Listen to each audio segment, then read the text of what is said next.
Hey everyone, welcome to my channel magic tricks. Friends, Haryana GK की series में हमने पिछली वीडियो में हरियाणा के मंडलों को कवर किया था, जो कि मैंने अच्छे से कवर करवाया। जितने भी प्रीवियस ईयर क्वेश्चन हैं वो भी मैंने उसमें शामिल किए थे। आज हम न्यू टॉपिक हरियाणा की मिट्टी के बारे में पढ़ेंगे। और जो हरियाणा की मिट्टी है ये एक थोड़ा लंबा टॉपिक होगा, इसको मैं 2 वीडियो में कवर करूँगी। आज ये हमारी फर्स्ट वीडियो है जिसमें मैं थोड़े बहुत आपको प्रीवियस ईयर क्वेश्चन बताऊँगी और जो मिट्टी है उसके बारे में भी बताऊँगी। तो चलिए देरी न शुरू करते हुए शुरू करते हैं। सबसे पहले हरियाणा की मिट्टी, ये मिट्टी शब्द आया कहाँ से है। तो हरियाणा जो मिट्टी शब्द है जिसको हम सोइल बोलते हैं इंग्लिश में, यह सोलुम शब्द से निकला है, जो कि लैटिन भाषा का वर्ड है और जिसका अर्थ है फर्श। और इससे बड़ी बात कि मिट्टी क्या होती है, मिट्टी किसे कहते हैं हम। जो हमारी पृथ्वी है, पृथ्वी की जो परत है, भूप्रपटी जिसे हम बोलते हैं, उसके ऊपर जो छोटे छोटे कण होते हैं ना, उसको ही हम मिट्टी कहते हैं। उसको हम क्या कहते हैं, उसे ही मिट्टी कहा जाता है। और मिट्टी का जो निर्माण होता है वह एक कैसी प्रक्रिया है, ये भी कई बार एग्जाम में क्वेश्चन ये HSSC ने पूछा है। मिट्टी की जो प्रक्रिया है वह कैसी प्रक्रिया है, एक जटिल प्रक्रिया है। ये तीनों क्वेश्चन आपको याद रखने हैं। मिट्टी शब्द कौन सी भाषा के शब्द से निकला है और किस शब्द से निकला है, सोलुम शब्द से निकला है, जो कि लैटिन भाषा का है, जिसका अर्थ है फर्श। और जो मिट्टी कहा किसे जाता है, जो हमारी पृथ्वी है उसकी जो परत है भूप्रपटी, उसके ऊपर जो छोटे छोटे कण पाए जाते हैं उनको हम मिट्टी कहते हैं। और मिट्टी का निर्माण क्या है, एक जटिल प्रक्रिया है। ये तीनों क्वेश्चन मोस्ट इंपॉर्टेंट है, जो कि कई बार एग्जाम में पूछे गए हैं। इसमें जो भी क्वेश्चन या जो भी पॉइंट मैंने कवर किए हुए सभी प्रीवियस ईयर हैं, उनको आप ध्यान से देखिएगा और समझिएगा, जिससे कि आपको आगे एग्जाम में आसानी हो, आपको याद रहे।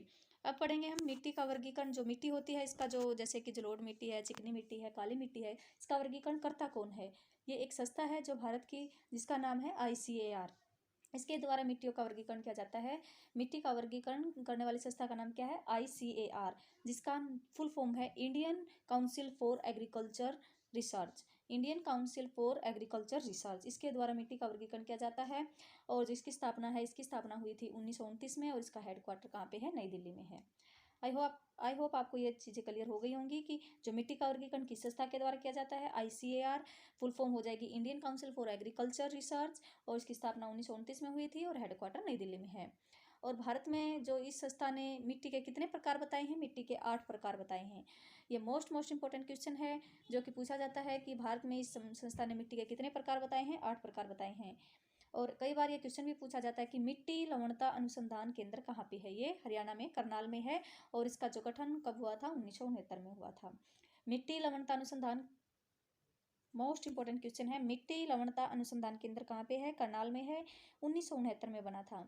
गेहूं अनुसंधान निदेशालय, ये भी कहाँ पे है, ये भी करनाल में है, ये भी कई बार पूछा गया है, ये 1978 में बना था। मिट्टी लवणता अनुसंधान केंद्र करनाल में 969 में बना था, 1969 में। गेहूं अनुसंधान निदेशालय करनाल में, ये भी कब बना था, 1978 में बना था। कई बार मिट्टी से कई क्वेश्चन पूछे जाते हैं कि किस मिट्टी की जल धारण करने की क्षमता सबसे ज़्यादा है, किसकी कम है। तो ये HSC द्वारा मोस्ट इंपॉर्टेंट क्वेश्चन कई पूछे जाते हैं। तो जैसे कि किस मिट्टी में जल धारण करने की क्षमता सबसे ज़्यादा होती है, तो चिकनी मिट्टी में होती है जो जल धारण करने की क्षमता सबसे ज़्यादा, अकॉर्डिंग टू HSC ने चिकनी मिट्टी को माना है। लेकिन वैसे सबसे ज़्यादा जल धारण करने की क्षमता काली मिट्टी में होती है, लेकिन HSC हरियाणा में काली मिट्टी को नहीं मानती है, इसलिए उसने चिकनी मिट्टी को माना है। तो हरियाणा में काली मिट्टी नहीं पाई जाती है, किसके अनुसार, HSC के अनुसार। हरियाणा में कौन सी मिट्टी नहीं पाई जाती है, क्वेश्चन भी कई बार आया है कि हरियाणा में काली मिट्टी नहीं पाई जाती है। और जल धारण करने की क्षमता किस मिट्टी में सबसे कम होती है, हल्की मिट्टी में होती है, अति हल्की मिट्टी में। और जो जिसे हम बालू रेत कहते हैं, या जिसमें सबसे ज़्यादा बालू होता है, तो उसमें मृदा अपरदन भी सबसे ज़्यादा होता है, क्योंकि पानी के बहाव से जो मिट्टी है वो जल्दी कट जाती है, जिससे कि वहाँ पे मृदा अपरदन ज़्यादा होता है। तो अति हल्की मिट्टी में ही क्या होता है, जल धारण करने की क्षमता सबसे कम होती है। एक बार क्वेश्चन आया था कि मृदा दिवस कब मनाया जाता है, तो मृदा दिवस मनाया जाता है 5 दिसंबर को। और ये कब शुरुआत हुई इसकी, 2014 से हम इसको बनाना शुरू किया है। कब से शुरू किया इसको, 2014 से हमने इसे बनाना शुरू किया है। 5 दिसंबर को क्या बनाया जाता है, मृदा दिवस बनाया जाता है। और एक क्वेश्चन और आता है कि हरियाणा की मिट्टी की सबसे बड़ी समस्या क्या है। हरियाणा की मिट्टी की सबसे बड़ी समस्या क्या है, मृदा अपरदन है। और मृदा अपरदन को एग्जाम में कई बार क्वेश्चन पूछा गया कि मृदा अपरदन को क्या कहा जाता है, रेंगती हुई मृत्यु भी कहा जाता है। हरियाणा में मिट्टी की सबसे बड़ी समस्या मृदा अपरदन, और मृदा अपरदन को और क्या कहा जाता है, रेंगती हुई मृत्यु कहा जाता है। और अम्लीय क्षारीय मिट्टी जो हरियाणा है, उसमें अम्लीय और क्षारीय मिट्टी का कितना % हिस्सा है, तो जो 32% एरिया पर हरियाणा में अम्लीय और क्षारीय मिट्टी है। लाल चेस्टनट मिट्टी, ये क्वेश्चन भी कई बार एग्जाम में आया है कि लाल चेस्टनट मिट्टी कहाँ पे पाई जाती है। ये यमुनानगर में पाई जाती है। अगर एग्जैक्ट स्थान पूछा जाए तो जगाधरी में। यमुनानगर में कहाँ पाई जाती है? जगाधरी में। हरियाणा में पीले रंग की मिट्टी ज़्यादा पाई जाती है। कौन, ये भी क्वेश्चन आ गया है कि हरियाणा में किस रंग की मिट्टी सबसे ज़्यादा पाई जाती है? तो पीले रंग की मिट्टी सबसे ज़्यादा पाई जाती है। अब हम कुछ जो हमारे भूगोल विद हैं उनके अनुसार कुछ पढ़ेंगे हमारी मिट्टी के प्रकार। जैसे डॉक्टर कोपेन के अनुसार जलवायु का वर्गीकरण किया गया है 2 भागों में, एक आर्द्र उपोष्ण और स्टेपी जलवायु। ये क्वेश्चन भी मोस्ट इंपोर्टेंट है, कई बार एग्जाम में आया है कि डॉक्टर कोपेन के अनुसार जलवायु को कितने भागों में बांटा है? 2, आर्द्र उपोष्ण और स्टेपी जलवायु। और ML भार्गव के अनुसार हरियाणा का वर्गीकरण, ये भी मोस्ट इंपोर्टेंट क्वेश्चन है, कई बार पूछा गया। 3 भागों में बांटा गया है। कितने भागों में? 3 भागों में। पहले को हरियाणा, दूसरे को पटियाला और तीसरे को कुरुक्षेत्र कहा जाता है। अब हम मिट्टी की बात कर लेते हैं। डॉक्टर जसवीर है, उसने मिट्टी के वर्गीकरण को कितने भागों में बांटा? 6 भागों में। लेकिन संस्था ने कितना माना है? आईसीएआर के अनुसार कितने हैं? 8 भाग हैं। मिट्टी कितने, भारत में मिट्टी के कितने प्रकार बताए हैं? 8 प्रकार बताए हैं। लेकिन डॉक्टर जसवीर ने मिट्टी का वर्गीकरण 6 भागों में बांटा है। नई जलोढ़ मिट्टी को हम खादर कहते हैं क्योंकि नई चीज़ों को हम खरीद के लाते हैं। और पुरानी जलोढ़ मिट्टी को बांगर कहते हैं क्योंकि जो पुरानी, ये ट्रिक होती है इसकी कि पुरानी जो चीज़ें हैं उनको हम बाहर फेंक देते हैं। तो नई जलोढ़ मिट्टी को क्या कहा जाता है? खादर। ये दोनों क्वेश्चन भी एग्जाम में आ चुके हैं। तो पुरानी जलोढ़ मिट्टी को बांगर कहा जाता है, बांगर कहा जाता है। और ऊंचाई पर पाने जाने वाली मिट्टी को बांगर, और नीचे का जो एरिया होता है, निचले स्थानों पर पाई जाने वाली मिट्टी को खादर कहा जाता है।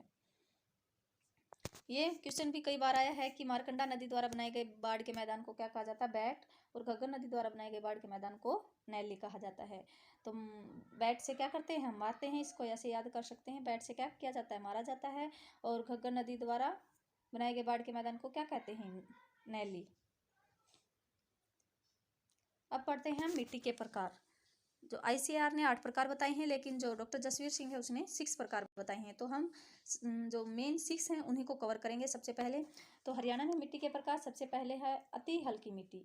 अति हल्की मिट्टी है, वैसे तो इंडिया में ज़्यादातर राजस्थान में पाई जाती है मुख्य रूप से। और हरियाणा में कहाँ पे पाई जाती है? जो राजस्थान के करीब जो एरिया लगता है, जैसे कि महेंद्रगढ़, भिवानी, गुरुग्राम, मेवात, हिसार और सिरसा, इन क्षेत्रों में अति हल्की मिट्टी पाई जाती है। और अति हल्की मिट्टी में चूने की अधिकता होती है और वनस्पति तत्वों की कमी होती है, इसलिए यह उपजाऊ कम होती है। चूने की अधिकता और वनस्पति तत्वों की कमी पाई जाती है। और इसमें जो जल धारण करने की क्षमता इसकी कम होती है और यह जल्दी सूख जाती है, इसलिए यह क्या हो जाता है? जल्दी सूख जाती है। और इस पर कौन कौन सी फसलें उगाई जाती हैं? दाल और मोटे अनाजों को अति हल्की मिट्टी पर उगाया जाता है। ये क्वेश्चन पूछ लिया है एसएससी ने कि जो मोटे अनाजों को कौन सी मिट्टी में उगाया जाता है, या अति हल्की मिट्टी में किस प्रकार की फसल या किस प्रकार का अनाज उगाया जाता है? तो मोटे अनाजों को उगाया जाता है। और जो अति हल्की मिट्टी है वो मैंने पहले भी बता दिया आपको कि इसमें मृदा अपरदन सबसे ज़्यादा होता है और इसे बालू के नाम से भी जाना जाता है। आपको पता है कि राजस्थान में क्या जाते हैं तो उस एरिया में बालू रेत ज़्यादा, तो इसलिए जो अति हल्की मिट्टी है उसको हम बालू भी कहते हैं।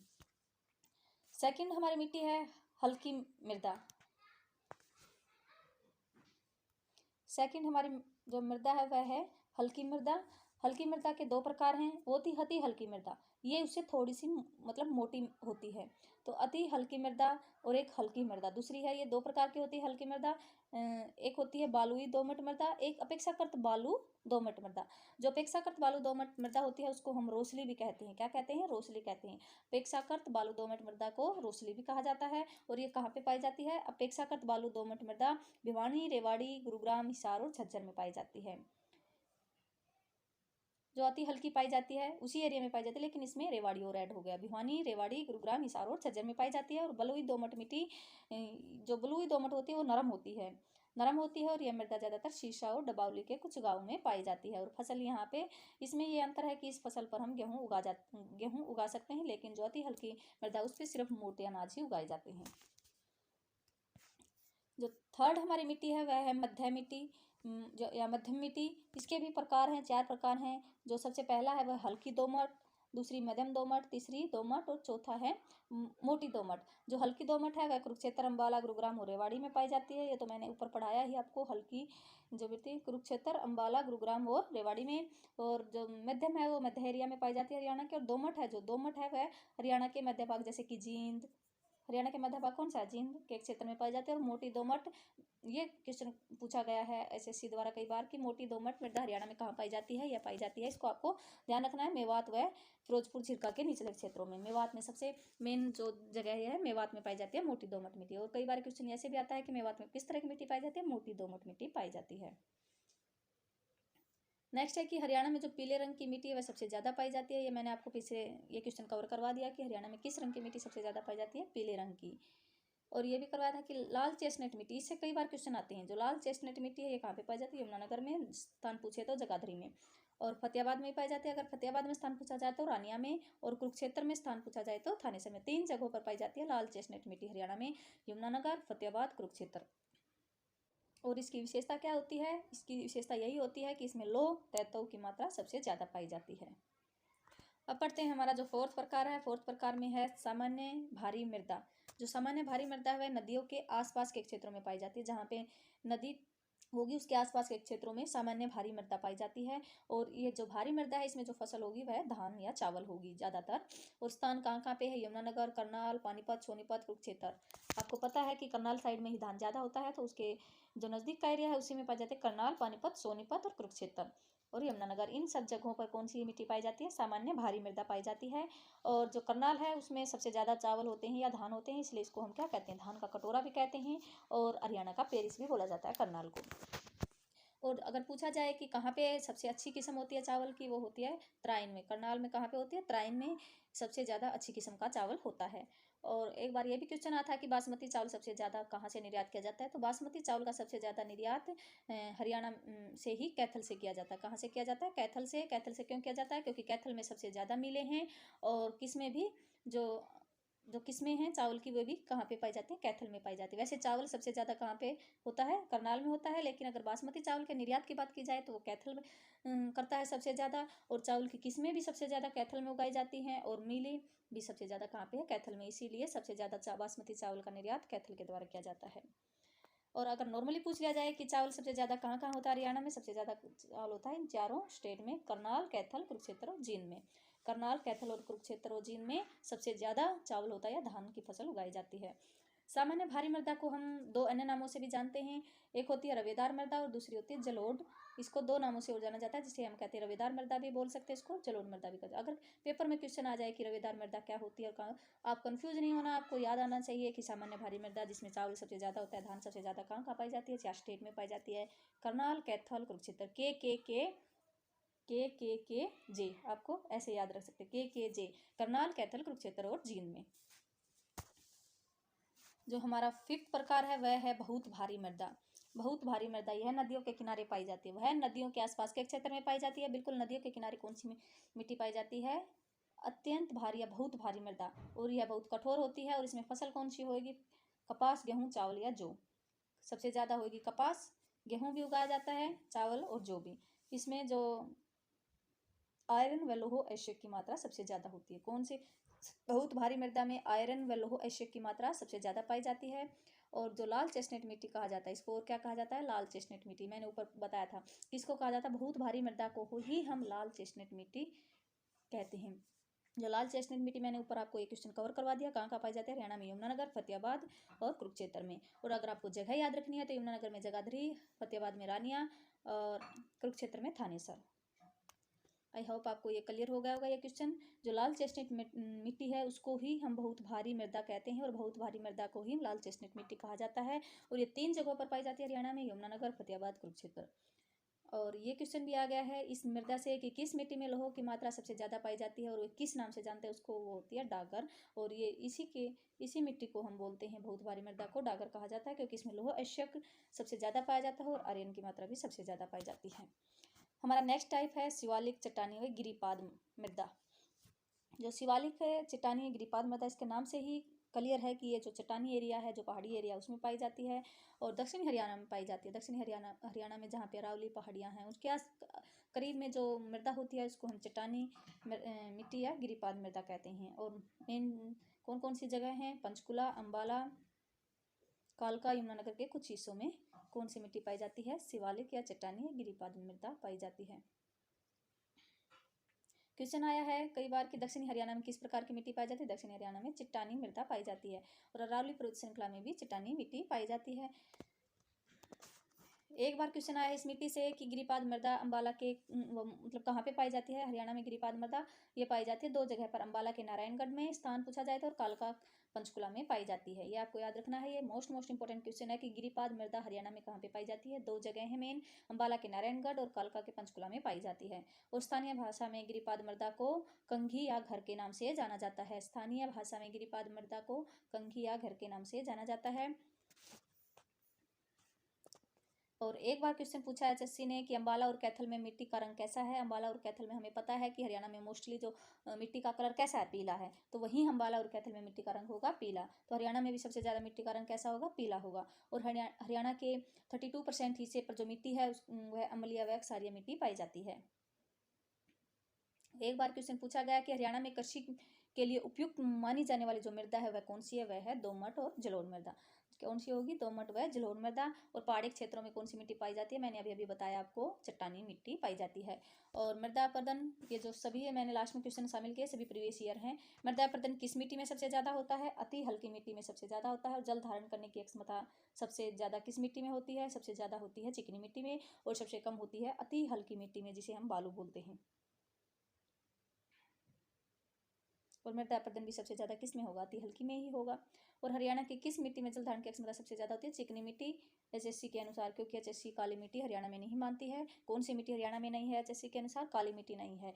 अगर काली मिट्टी मानती है एचएससी तो काली मिट्टी ही सबसे ज्यादा जल धारण करती है। और पुरानी जलोढ़ को हम किस नाम से जानते हैं, मैंने बताया बागर के नाम से, और नई जलोढ़ को हम कादर के नाम से जानते हैं। ये सभी क्वेश्चन मैं बार बार इसलिए करवा रही हूँ क्योंकि ये प्रीवियस ईयर क्वेश्चन है जो कि पहले एग्जाम में आ चुके हैं। आप बार बार इनको रिपीट करोगे तो आपको अच्छे से याद होगा। ऊंचाई पर पाई जाने वाली मिट्टी को बांगर कहते हैं और नीचे क्षेत्रों में पाई जाने वाली मिट्टी को खादर कहा जाता है। घग्गर की नदी द्वारा बनाए गए बाढ़ के मैदानों को नेली कहा जाता है। और मारकंडा नदी द्वारा बनाए गए बाढ़ के मैदान, ये मैंने जो भौगोलिक क्षेत्र था हरियाणा का उसमें भी कवर करवाया है कि घग्गर नदी के द्वारा बनाए गए बाढ़ के मैदान को नेली कहा जाता है और मारकंडा नदी के द्वारा बनाए गए बाढ़ के मैदान बैठ कहे जाते हैं। और यमुना और घग्गर के द्वारा बनाए गए बाढ़ के मैदान को हम क्या कहते हैं, कॉप कहते हैं। आई होप आपको क्लियर होगा। वीडियो लंबी हो गई है, सॉरी, मैंने ये इसी में कवर करवा दिया है एक ही वीडियो में। तो प्लीज़ अगर आपको अच्छी लगे तो चैनल को सब्सक्राइब कीजिए और वीडियो को भी लाइक कीजिए। थैंक यू सो मच, मिलते हैं नेक्स्ट